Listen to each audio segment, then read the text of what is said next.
Okasyon kapag ibibigay ko sa inyo ang isang taong nakuha sa tiyaga ang tagumpay na kanyang adikain. Ito'y patuloy na naglingkod bagamat hindi pinarad sa eleksyon. Siya'y naghain ng kanyang sarili noong nakaraang halalan bilang konsehal. Hindi sinuwerte, kinapos ng kote, hindi natalo. Sabi nga niya, kulang lang yung botong nakuha ko. Pampito, dumating. Subalit, sa kanyang sariling kapalaran, nagkaroon ng bakante sa ating City Council noong na-appoint na City Fiscal, si Konsehal Joe Lopez. Kaya ngayon naman ay minabuti nating i-recommenda siya at naman binigyan naman ng tiwala ng ating Pangulong Arroyo at ngayon ay hinirang na siyang formal bilang kapalit ni Konsehal Joe Lopez, ang bagong konsehal ng 3rd District, masipag at talagang tunay na naglilingkod hindi lamang panahon ng halalan o hindi panghabang panahon, kapiling ng kanyang mga kapitbahay at ng kanyang kadistrito, bagong konsehal Ramon Morales.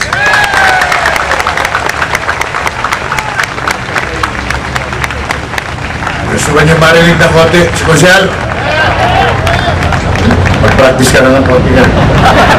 Bibigyan kita ng 2 oras. May magagaling na tao, lalong-lalo na po dito na magiging kasama ko dito po sa ating minamahal na siyudad ng Maynila. Nais ko na rin pong pasalamatan ang mga taong tumulong upang sa ganon ako ay nandito sa inyong harapan at makapaglingkod dito po sa ating siyudad ng Maynila. Nandiyan po kasama ko sa hirap at ginhawa ang aking mga kasama sa department heads na tumulong noong unang panahon. Ako ay nasa kagipitan noong panahon ng demolition, ang dating Engineer Ricato. Siya po noong mga panahon na yon ay talagang binigyan ng pansin ang programang Buhayin ng Maynila. Ganon din po ang ating urban settlement, si Engineer Tablan, na napalaban din ng panahon ng demolition. At siyempre po, pagdating sa kalinisan, nandyan ang ating kaibigan, inakot lahat ang basura na naiwan. Si Che Borromeo, kasama po ni Warren Codina. At ganoon din po, pagdating naman sa serbisyo, sa peace and order, kasama po natin ang ating mga kapulisan, si Colonel Pedroso, Colonel Villarreal, Colonel Asayo. Yan po ang ating mga kasama noong mga panahon nang tayo ay nasa kagipitan na hindi tayo pinabayaan. So, nakikita nyo, tinayo po natin ang ating grupo, ang Patrol 117. Mga tao po yan ay hindi po tumatanggap kahit anong sahod. Sila po ay naglilingkod sa bayan upang mapaganda at mabantayan ang mga programa ng ating lungsod. Kaya nakakatuwa po at nandyan din po tumutulong sa atin sa barangayan ang ating mga station commander.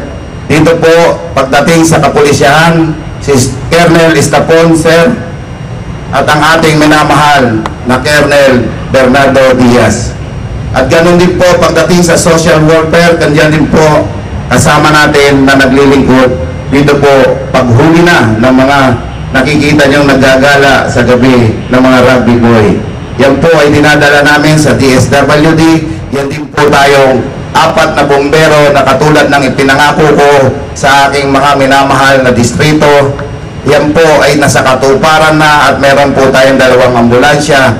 Yan po nagtatanong sila, mayaman daw si Morales. Hindi po totoo yun. Mayaman po ko sa kaibigan, tumakbo po ko sa pagdating sa larangan ng politika nang wala po kong kapera-pera. Yan po ay alam ng nakaramihan na nakakakilala sa akin.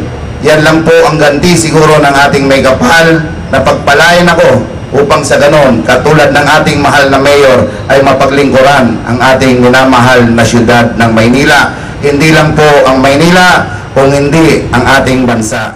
Ako ay nandito sa inyong harapan at handa na, pati po ang grupo ng Patrol 117, at ang kapulisyahan, lalong-lalo na po ang ating fire department under Pablito Cordeta, na talaga naman isang tawag mo lang, nandyan din kaagad na nagbabantay dito po sa ating minamahal na syudad ng Maynila. Kaya po muli, taos puso kong nagpapasalamat sa inyong lahat at sa tumangkilik at naniwala sa aking kakayahan, sa aking kapwa.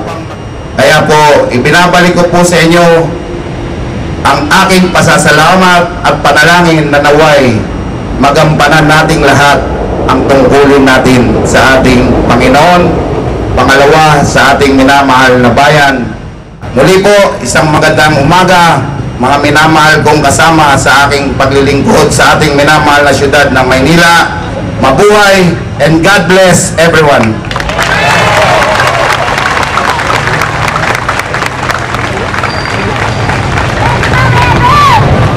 Marinig nyo?